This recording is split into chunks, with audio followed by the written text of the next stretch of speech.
자, 질의하세요. 질의하세요. 자, 질의하겠습니다. 예, 국민의힘 의원님들 좀 자중하시고요.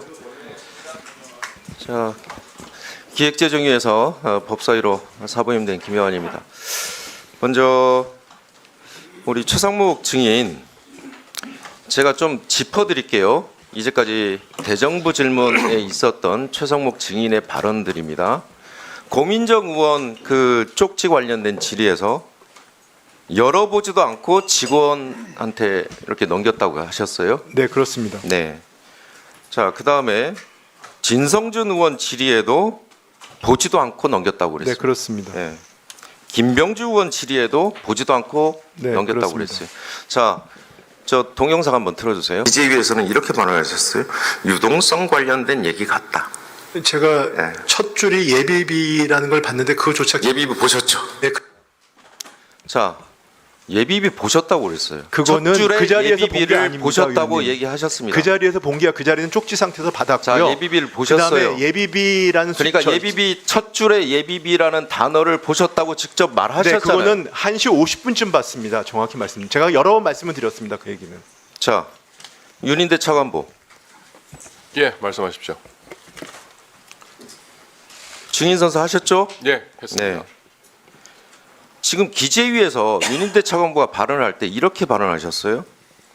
자, 최성목 증인은 지금 첫 줄에 예비비는 봤다고. 네. 시간은 제가 어떤지 모르겠어요. 네. 그건 본인이 알고 있기 때문에. 그런데 윤인대 차관보는 이렇게 이야기하셨어요. 쪽지를 받았어요? 네. 접은 상태에서 받으셨어요? 예, 접은 상태에서 받았습니다. 예. 그런데 기재위에서 이렇게 발언하셨어요. 계엄과 관련된 예비비 관련 재정 자금 확보 이런 정도만 기억하고 있다. 어떻게 하셨어요? 그건 저는 봤습니다. 본인이 보셨어요? 예, 저는 사실 네. 그때 말씀드렸던 똑같은 식 계속 말씀드렸는데 본인만 그럼 보시고 저는 끝났어요? 쪽지를 받아가지고 그다음에 이제 하는 총재가 들어오셔가지고 부총리께서 하는 총재랑 대화를 나누셨고 저는 이제 회의 준비 때 밖에 나왔다가 잠깐 열어봤는데 그런 내용이 있었다는 걸 제가 확인했습니다. 확인했고 네. 그러면 차관보 알았고 최성목 증인도 알았어요. 그래서 그거는 아까 1시 50분경 자, 저희가 상식적으로 일곱에 돌아갔을 상식적으로 때 생각해 봅시다. 대통령이 비상계엄을 선포를 했어요. 비상계엄군이 국회를 침탈했습니다. 다 TV로 보셨죠? 네, 봤습니다. 예. 그런데 저 차관보 제가 질문하는 게 아니고요. 침탈하는 걸 저한테 봤습니다. 네네. 그렇죠? 보셨죠? 네? 자, 비상계엄을 선포했고 군인들이 들어온 걸 다 보셨어요. 시민들이 저항한 거 보셨고 의원들이 담을 넘어서 들어온 거 보셨습니까? 네, 봤습니다. 비상계엄 해제 결의안 어렵게 이루어진 거 보셨어요? 봤습니다. 네. 그런데 자, 비상계엄 선포를 했고 예비비라는 단어를 봤어요. 윤희대 차관보는 바로 언급을 해요. 계엄과 관련된 예비비 관련 재정자금 확보라는 것을 인지를 하고 있어요. 이게 정상 아닌가요? 저기 아니 이게 어떻게 네, 의원님 유동성 저한테 질문하시니까 답변을 네. 간단히 드리면요. 지금 그 당시 상황은 저한테 굉장히 초현실적인 상황이었고요. 저는 그 내용을 몰랐습니다. 그냥 그 당시에는 저는 어차피 계엄에 반대를 했고 외환시장이 열려 있었습니다. 시장을 체크하고 있었고요. 시장에 걱정을 많이 하고 있던 상황이었고 그렇기 때문에 그 자리에서 제가 받은 자료, 참고하라고 준 자료에 대해서 자, 관심도 네, 없고 알겠습니다. 열어볼 생각도 없었습니다. 그래서 그냥 차관한테 알겠습니다. 맡겨놓은 자, 상태였습니다. 그날이 국회의장이 12월 10날 예산안 뒤로 미룬 날입니다. 알고 계십니까? 본회의 의결. 네, 뭐 그런 거 12월 3일 원래 의결하기로 했는데 네네. 그날 의장께서 12월 10날로 옮기셨어요. 그날 무슨 일이 있었냐? 증액 협상을 하고 있었어요. 그런데 마지막 이 차관이 뭐라고 예결위 간사한테 가져온지 아세요? 검찰 특활비 깎였었죠. 이거 언급도 안 했습니다. 언급도 안 했어요. 마지막에 하나 들고 온 게 뭐냐? 예비비를 복원시켜달라. 예비비를 복원시켜달라. 그러면 비상계엄 했고 예비비를 보셨고 차관보는 이게 비상계엄 자금인 거를 인지를 했고 이 차관은 왜 예비비를 가져왔을까요? 왜 혼자 결정을 했어요? 이 차관이? 그거는 지금 3일 계엄 전 아닌가요? 말씀 주신 거. 맞습니다. 네, 12월 근데 2일, 뭐 3일. 그걸 그게 무슨 아니, 그러니까 그러니까 무슨 뭐냐면 인과관계로 물어보시는지는 이해가 안 이미 갑니다. 그 비상계엄 쪽지 문건은 계획되어 있었던 거예요. 전달되기 전에. 의원님 그렇게 네. 추정으로 말씀하지 마십시오. 그거는 있을 수가 없는 얘기입니다. 자, 그러면 네, 맞춰주세요. 네. 장동혁 의원님 질의해 주세요. 김소구 증인에게 일단 여쭙겠습니다. 네. 남원장성 임시순창 국회의원 박기승입니다. 최상목 증인은 국가 이익 앞에서 자신의 의무를 방임 회피했고 국민 전체에 대한 봉사자로서 책임을 져야 할 공무원으로서의 헌법상 의무를 정면으로 위반했습니다. 윤석열 피고인은 내란 행위로 인해서 국가 혼란을 야기하고 민생 경제를 파탄에 이끌었음에도 아직까지 국민에 대해서 사과하지 않고 있습니다.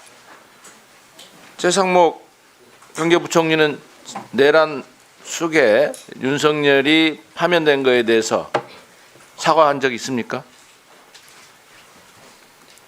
저는 계엄에 반대했고 계엄을 막지 못한 것에 대해서 이미 여러 차례 말씀드린 적이 있습니다. 파면 이후로 사과한 적 있습니까? 그건 저는 파면 이전 이후가 관계없이 계엄에 대해서 반대했고 계엄이 잘못됐다고 생각하는 사람입니다.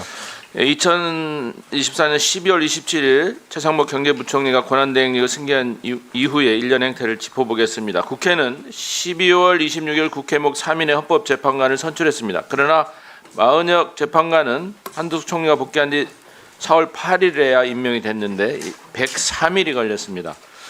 김서구 법무부 차관. 네. 재판관 1인의 공백은 헌법재판소 구성과 관련해 굉장히 중요한 문제이고 사실은 헌재 평의가 늦어진 것도 큰 원인 중에 하나입니다. 법은 지켜져야 하고 헌재 결정을 따라야 하는데 맞죠? 네, 그렇습니다. 제가 누차 지적했지만 최상목 대통령 권한대행에게 마은혁 재판관 임명과 관련된 논의를 하고 건의도 하고 보고를 해라고 했는데 어떻습니까? 이렇게 장기화해도 차관도 동조한 책임이 있는데 어떻습니까? 제대로 건의했습니까? 당시 국무위원들 간담회 때 제가 드린 말씀 크게 네 가지입니다. 첫 번째는 국회 추천 3명에 대한 임명권이 형식적 권한이냐, 그렇지 않으면 임명을 거부할 수 있는 실질적 권한이냐, 그 부분에 대해서는 형식적 권한으로 봐야 된다고 말씀드렸고, 두 번째는 여야 합의라는 관행도 확립된 관행은 아니다. 그건 이제 예. 그만하시죠. 예. 지금 똑같은 얘기를 반복하는데 2월 27일 재판관 전원은 일치된 의견으로 마은혁 재판관을 임명하지 아니한 부작위는 헌법에 의해서 부여된 국회 구성권을 침해한다. 봤습니다. 대통령은 국회가 헌법 111조 제3항에 따라 재판관으로 선출한 사람에 대해 임으로 그 임명을 거부하거나 선별하여 임명할 수 없다라고 판단했습니다. 최상목 증인의 부작위는 권한대행으로서 헌법상 의무를 저버리는 행위이자 헌재의 권위를 훼손하고 헌법기관을 형이화시키는 행위입니다. 마은혁 재판관을 임명하지 않았던 이유가 대체 무엇입니까? 직무과정기는 한덕수 총리가 하지 말라고 했습니까? 최상목. 제가 임명을 안 한 게 아니고 임명을 하려고 노력을 했습니다. 네. 그래서 일단 두 분이 임명을 해서 헌법 절차는 진행을 시켜놓고요. 네. 그 다음에 헌재 결정이 난 다음에 존중을 하고 그 부분에 그렇지만 국무회의도 돌아가야 되지 않겠습니까? 네. 국무회의가 작동이 되려면 국무위원들과 논의를 하는 것이 필요하다고 생각했습니다. 국무회의도 헌법기관입니다.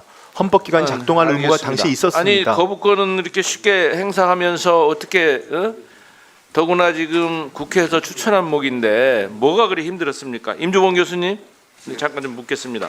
헌법재판소법 66조 제2항은 헌법재판소가 부작위에 대한 심판청구를 인용하는 결정할 때에는 피청구인은 결정 취지에 따른 처분을 하여야 한다 이렇게 규정되어 있고 67조 1항은 권한대행의 심판의 결정은 모든 국가기관과 지방자치단체를 기속한다 이렇게 규정하고 있습니다.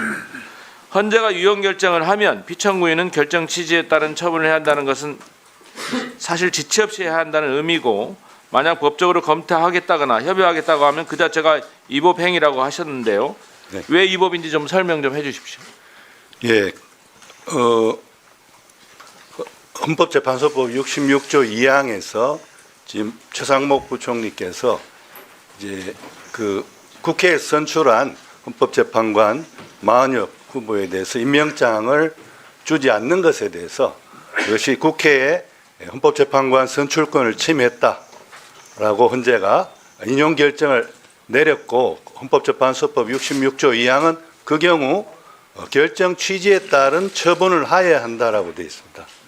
이럴 경우는 그 인용 결정이 났으니까 임명장을 교부한 것이 위헌이라는 판단 아니겠습니까? 그러면 이제 피청구인인 우리 최상목 부총리께서는 그 위헌 상태를 지체 없이 해소해야 할 그러한 의무가 있는 것입니다. 따라서 지체 없이라는 말이 법조문에는 없지만 당연한 것입니다. 너무 당연하기 때문에 법조문에 없는 것인데 지체 없이 임명장을 교부하지 않고 계셨던 것은 계속해서 위법 행위를 하신 거라고 저는 생각합니다. 네, 수고하셨습니다. 다음은 조배숙 의원님 질의하시기 바랍니다.